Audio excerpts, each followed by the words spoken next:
जेल्डल method ना quantitative estimation of nitrogen का तरीका है एक। मतलब किसी ऑर्गेनिक कंपाउंड में नाइट्रोजन कितनी है, उसकी परसेंटेज क्या है, ये पता करना हो तो दो तरीके होते हैं, ड्यूमास मेथड और जेल्डल मेथड। तो बहुत आसान है। जेल्डल मेथड क्या है, देखो जितना भी नाइट्रोजन प्रेजेंट है ना ऑर्गेनिक कंपाउंड में, उसको अमोनिया में कन्वर्ट कर लेते हैं। क्या करना है आपने, ये जेल्डल फ्लास्क है, इसमें आपने ऑर्गेनिक कंपाउंड लिया, कॉन्क एस्टोसोफोर लिया, कॉपर सल्फेट लिया, उसको हीट कर दिया। हीट करके फिर इसको एक यहाँ फ्लास्क में रख दिया। इस फ्लास्क में NaOH के साथ इसको हीट किया ऑर्गेनिक कंपाउंड को। ठीक है, तो होता क्या, जितनी भी ऑर्गेनिक कंपाउंड में नाइट्रोजन है वो अमोनिया में कन्वर्ट हो जाती है, बस ये बात है। इतनी सी बात बताना चाहिए। ठीक है, अब क्या करो, अमोनिया को देखो, यहाँ यहाँ से गैस, अमोनिया गैस बाहर आएगी। Non volume of standard acid, यहाँ पे एस्टोसोफोर लिया होता है, यहाँ पे आपने एस्टोसोफोर लिया होता है। एस्टोसोफोर को अमोनिया के साथ रिएक्ट करता है। आपको एस्टोसोफोर की कितनी मोलैरिटी है, कितना वॉल्यूम है, पता होता है पहले से। ठीक है, तो कितनी मोलैरिटी कितना वॉल्यूम पहले से पता, तो नंबर ऑफ मोल भी पता है आपको एस्टोसोफोर के। अमोनिया इसके साथ रिएक्ट करेगा, आप देखो कैसे करेगा रिएक्ट। अमोनिया प्लस एस्टोसोफोर, अमोनियम सल्फेट बन जाएगा ना, ऐसे होगी रिएक्शन। अब क्या है, मान लो आपने एस्टोसोफोर के 10 मिलीमोल लिए थे।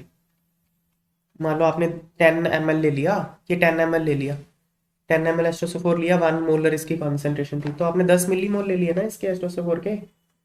10 में से अब अमोनिया कितना है आपको थोड़ी ना पता है, तो आपको पता करना चाहते हो कि कितना अमोनिया था, तो कुछ ना कुछ अमोनिया रिएक्ट कर जाएगा, बाकी ये बच जाएगा ना। मान लो मान लो अमोनिया के 2 मिलीमोल आ गए, 2 मिलीमोल आ गए, ठीक है ना। तो T = 0 पे इसके कितनी मिलीमोल हो गए, 2 मिलीमोल, इसके 10 मिलीमोल।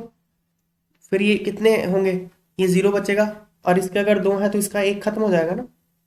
इसके 2 मिलीमोल इसके 1 मिलीमोल के साथ रिएक्ट करते हैं, ठीक है ना। तो इसके 2 इसके 1 के साथ रिएक्ट करके 9 बचे ना, 9 मिलीमोल बचे। अब आपको सपने थोड़ी आ रहे हैं कि 9 हो गए हैं, आपको क्या पता 2 आए थे, आपको थोड़ी ना पता है 9 बच गए। तो कैसे पता करोगे, ये जो बचा हुआ H2SO4 है, इसको NaOH के साथ टाइट्रेट कर लो। एक नई टाइट्रेशन करनी पड़ेगी, H2SO4 को किसके साथ टाइट्रेट कर लो, NaOH के साथ।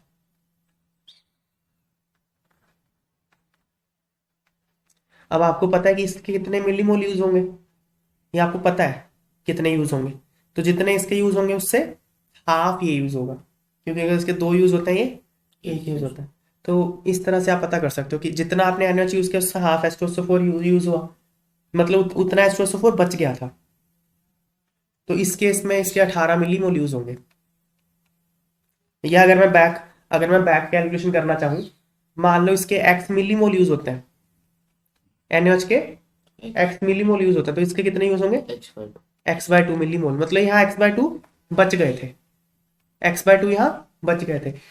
शुरू में मान लो आपने y लिए, शुरू में आपने y लिए, तो कंज्यूम कितना होगा H2SO4, y माइनस x/2, इतना H2SO4 कंज्यूम हो गया।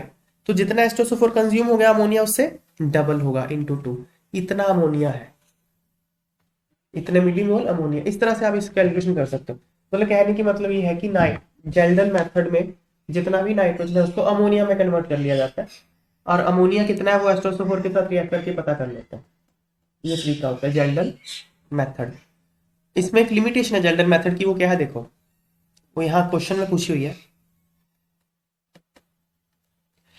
कि Kjeldahl method is not applicable to compounds containing nitrogen in nitro azo groups. मतलब नाइट्रोजन या तो नाइट्रो की फॉर्म में हो या एजो, एजो मतलब ये होता है, इस तरह के कंपाउंड्स को एजो कहते हैं। दोनों तरफ अल्काइल ग्रुप हो, N डबल बॉन्ड N, या फिर रिंग में प्रेजेंट हो, रिंग में, जैसे ये पिरिडिन है, तो ठीक, ये पिरिडिन है, ये इसमें नाइट्रोजन रिंग में प्रेजेंट है, या फिर DNA और RNA में होता है। ठीक है, नाइट्रोजन रिंग में प्रेजेंट होती है DNA RNA में। तो ये ना फिर अमोनिया नहीं बनेगा, जब आप इसको हीट वीट करोगे तो ये अमोनिया नहीं बनने वाला इसका, तो फिर जेल्डल मेथड नहीं देगा ये।